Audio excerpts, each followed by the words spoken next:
¿Qué tal a todos? Mi nombre es Iván Almanza, soy licenciado en música, también tengo una maestría en artes, ambas por parte de la Facultad de Artes de aquí de la Universidad Autónoma de Chihuahua. Y pues les contaré un poco acerca de lo que ha sido mi trayectoria artística y lo que ha sido también mi inmersión en el arte en toda mi vida. Pues todo comenzó realmente cuando yo estaba muy chiquito, ¿no? A mí me gustaba la música desde siempre y siempre había tenido ese acercamiento por parte de mi padre y por parte de un tío que en paz descanse, el maestro Jesús Salvador Almanza Bustillos, también conocido como el pintor musical de Chihuahua. Pues esas dos personas tuvieron bastante influencia en mí, en mi vida como músico desde que yo era pequeño.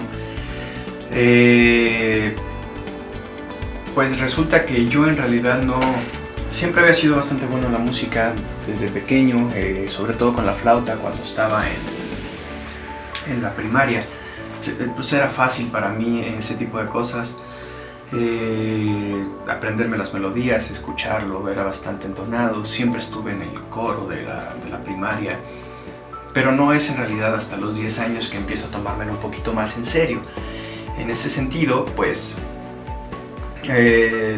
estábamos una vez en una casa de unos amigos de mis padres y el vecino de mis amigos, que creo que es familiar también de ellos, nos invitó a su casa y tenía una guitarra, ¿no? Yo ya había visto una guitarra en casa, yo tenía una guitarra en casa, pero pues nunca había tenido la iniciativa de agarrar esa guitarra. Mi padre, yo veía que tocaba guitarra, pero no pasaba a más. Yo no había tenido ese interés, ese acercamiento. Siempre me había gustado mucho la flauta, pero hasta ahí. Mi pasión en ese momento eran las artes marciales y estaba bastante metido con ello. Entonces, pues este chico me enseña una canción de Jinetes en el Cielo y quedo fascinado, ¿no? Me encanta, quedo fascinado y a partir de ahí comienzo a tocar cada vez más. Después entro a clases con el maestro Jesús Quesada de la 3101 en unos talleres sabatinos que tenía él. Ahí es donde conozco a un muy buen colega, también egresado de la Facultad de Artes, se llama Ricardo Manjarres, él radica en Playa del Carmen. Y a partir de ahí es así como que una retroalimentación entre él y yo, y aparte las cosas que nos enseñaban en ese taller, ¿verdad? Él es un año mayor que yo estaba en sexto de primaria en ese entonces, y él ya tenía un tiempo tocando la guitarra en ese momento. Entonces él me jala bastante y tiene una influencia muy positiva en mí. Entonces yo quiero alcanzarlo, quiero aprender más y termino enamorándome de ahí. Ahí la música ya era bastante notorio, ya yo tenía la guitarra todo el santo día en casa y no es así, no deja de ser así hasta la fecha, ¿no? Entonces ya después a mi padre lo cambian de secundaria y entra él a la 3009. Yo pensaba entrar a la 3101, pero en la 3009 había también un grupo y una rondalla y mi padre queda a cargo del grupo y la rondalla y decido entrar a la 3009 y ahí comienzo a tener experiencias un poco más fuertes. Ya había grabado un disco en la primaria con villancicos navideños y todas esas cosas, pero no es hasta la secundaria que empezamos a tocar con grupos. Tocábamos rock, tocábamos cumbias, tocábamos todo lo que se podía y las cosas que se nos ocurrían en ese entonces, ¿verdad? Grabamos un disco también en la secundaria, un disco con la rondalla y un disco con el grupo. En ese momento era juego para nosotros, era algo muy divertido. El taller duraba desde las 8 de la mañana hasta las 2 de la tarde. Después yo ya estaba bastante encaminado. Cuando salgo de la secundaria yo ya sabía lo que quería hacer en realidad cuando fuera grande, ¿no? Entro al bachilleres como por seguir los pasos. Yo no sabía que existía el CEDART, tampoco no sabía que existía el CEM. Entonces, pues la verdad jamás tuve ese acercamiento con la academia de la música. Siempre fui muy empírico y con lo que me enseñaron en la 3101 en ese entonces. Entonces, Pues ya llego al bachilleres, entro al bachilleres, entro a la rondalla, a la rondalla de todos los bachilleres, me encuentro con un amigo muy querido, Héctor Mendoza, y pues es uno de mis mejores amigos. Es tanta la emoción que estábamos atacados de la risa por cualquier cosa, y al maestro en ese momento, que era un maestro muy estricto, no le agrada la idea y me corre de la rondalla, ¿no? Pues me voy de ahí de la rondalla y formo el quinteto Voz Bohemia en el bachilleres con unos camaradas también de ahí pues del bachilleres, ¿no? Y comenzamos a tener bastante auge. Para ese entonces yo ya había experimentado con diferentes tipos de música, pero me gustaba mucho el rock. Yo a los 14 años comienzo a trabajar en grupos de 15 años, de bodas, les decimos los pasteleros, ¿verdad? Y comienzo a trabajar en El Hueso, en un grupo que tenía mi padre en ese entonces, pues ya tenía bastante experiencia tocando en vivo. Y no es en realidad hasta los 18 años que yo empiezo a dedicarme ya un poco más fuerte a esta cuestión artística. Entro a la Facultad de Artes y me doy cuenta del panorama tan inmenso que existen en las artes y todas las cosas que uno se puede dedicar en ello. Allí es donde verdaderamente comienza ya toda la cuestión académica. Batallo bastante porque pues nunca había leído, tenía muy buen oído, pero pues me faltaban muchas cuestiones académicas y yo me apuro bastante para alcanzar a muchos de mis compañeros. En ese momento el maestro, también camarada mío, ya colega en la universidad, Iván Centeno, es mi maestro. Y la verdad le agradezco muchas cosas al maestro Iván Centeno, pues me ayudó con muchas cosas que yo desconocía en ese entonces. Pasa el tiempo y me cambio yo con el maestro Armando Núñez. Él me sumerge bastante fuerte en lo que es el jazz y deja una influencia muy grande a mí. El maestro Armando acaba de fallecer hace poco. Fue una pérdida bastante grande en la comunidad jazzística de México, no solamente de Chihuahua, y un golpe muy duro para la facultad, pero él es el que me sumerge a esta cuestión del jazz de una manera muy profunda. A partir de ahí yo creo ya diferentes agrupaciones junto con el maestro Salvador Martínez, Chavita Martínez. Pues yo lo considero como uno de los mejores bateristas de todo el norte del país, y hacemos Huésped Jazz Project. Con ese proyecto ganamos el PACMIC por un proyecto que él mete como Raramuni Ray Charame, y es el primer disco de jazz contemporáneo del estado de Chihuahua, apoyado por una institución gubernamental. Grabamos el disco y queda bastante bien. Entonces, gracias al disco conocemos a Antonio Malacara. Ya con Antonio Malacara pues tenemos pláticas, entrevistas, y hasta la fecha sigo teniendo contacto con él. Yo estoy hablando del 2014, en ese entonces, y aparecemos en un libro del jazz, el Atlas del Jazz en México, de Antonio Malacara, que pues, es un crítico, escritor e historiador, y pues melómano del jazz en México. Entonces es así como un boom, porque el maestro Armando nos da la oportunidad de aparecer en ese libro y contar como la historia del jazz en Chihuahua, cómo ha ido creciendo. Y pues varios personajes de la escena local aparecemos en ese libro. Y pues ¿qué les puedo decir? Es un impulso muy grande, ¿no? Académicamente hablando y motivacionalmente hablando también.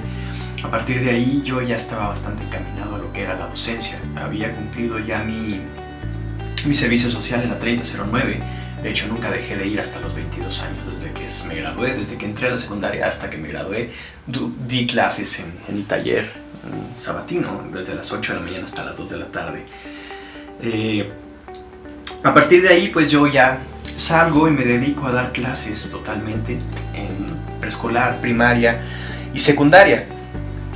En ese lapso de tiempo, pues aprendo muchas cosas y decido entrar a la maestría. Ahí es cuando conozco al doctor Baray, Luis Baray, maestro del Tecnológico de Chihuahua, que en paz descanse, también falleció ya hace tiempo, y él acoge este proyecto que yo tenía en mente.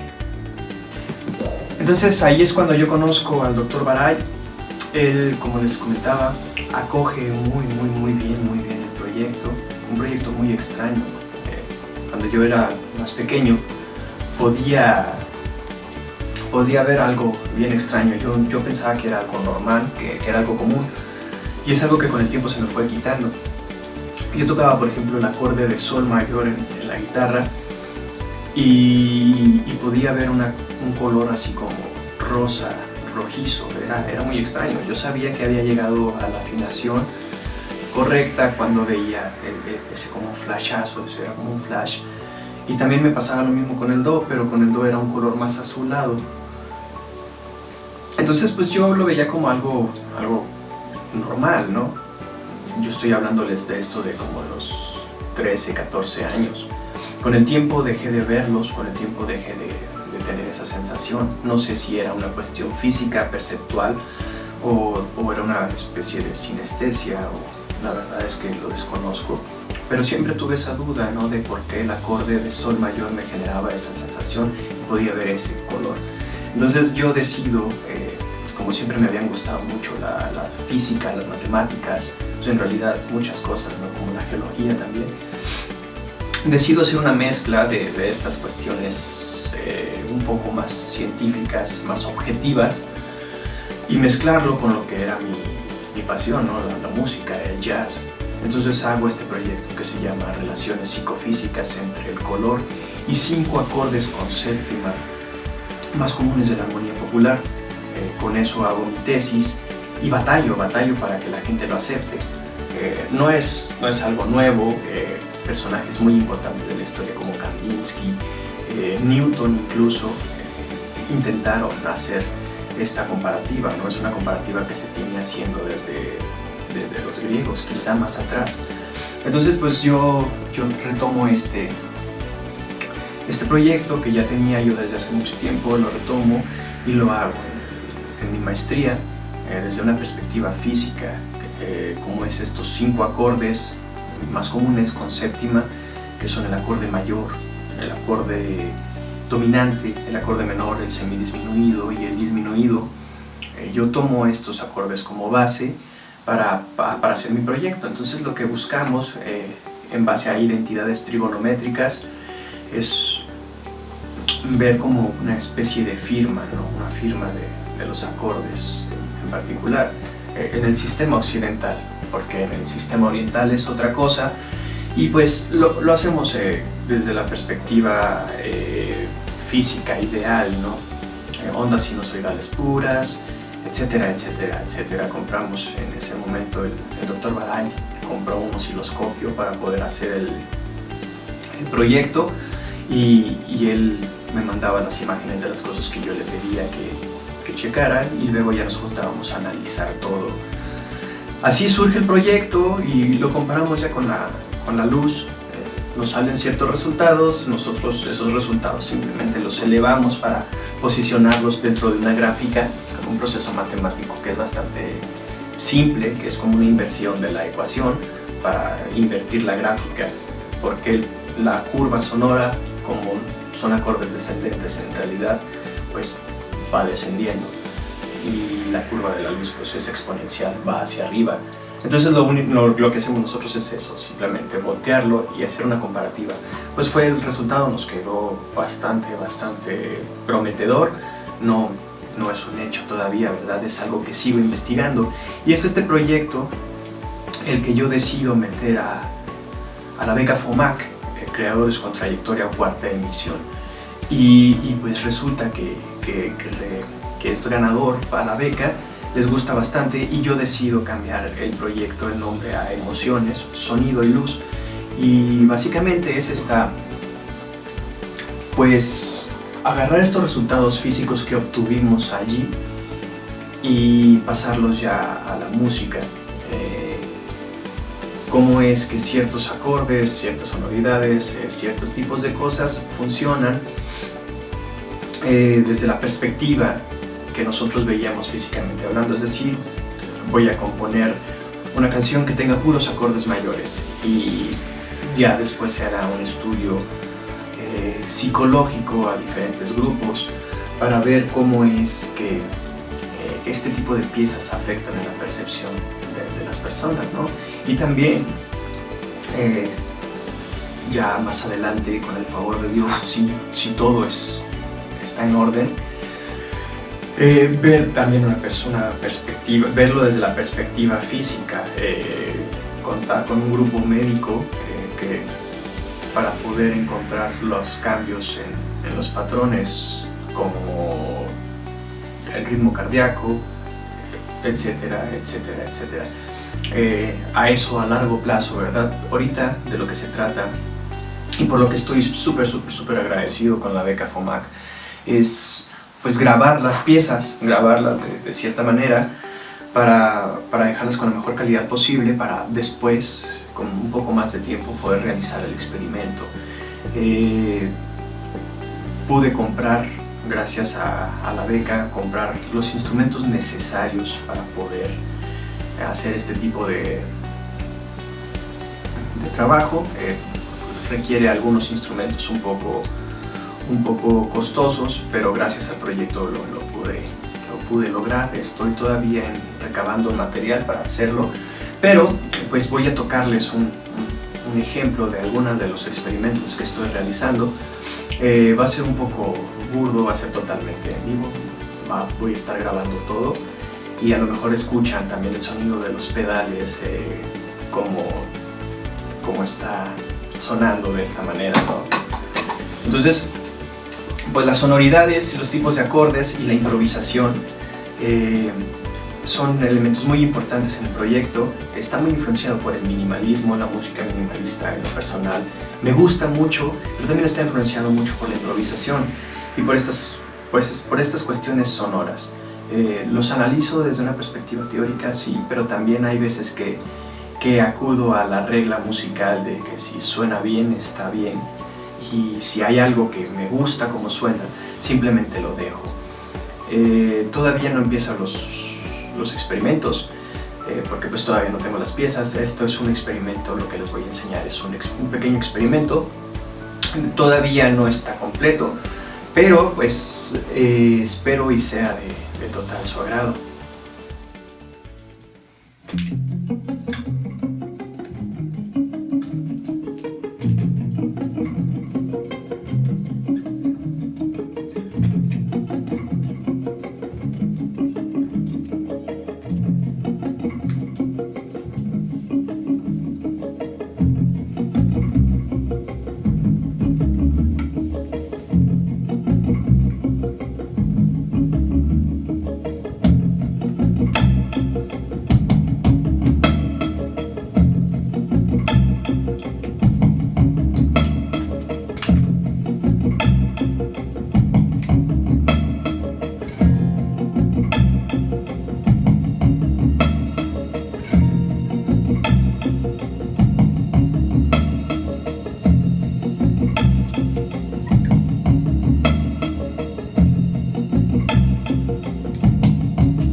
Yo soy Iván Almanza. Te invito a seguirme en todas mis redes sociales, Facebook, Instagram, YouTube, para que estés pendiente de este experimento. Voy a estar subiendo distintas cosas y pues que tú puedas ser partícipe también de este proyecto. Voy a estar subiendo encuestas, voy a estar subiendo experimentos y tú vas a poder participar directamente. Pues les mando un abrazo muy grande, mucha paz, mucha tranquilidad y pues ánimo. La situación en la que estamos viviendo ahora pronto llegará a su fin y pues nada, muchas gracias por escucharme.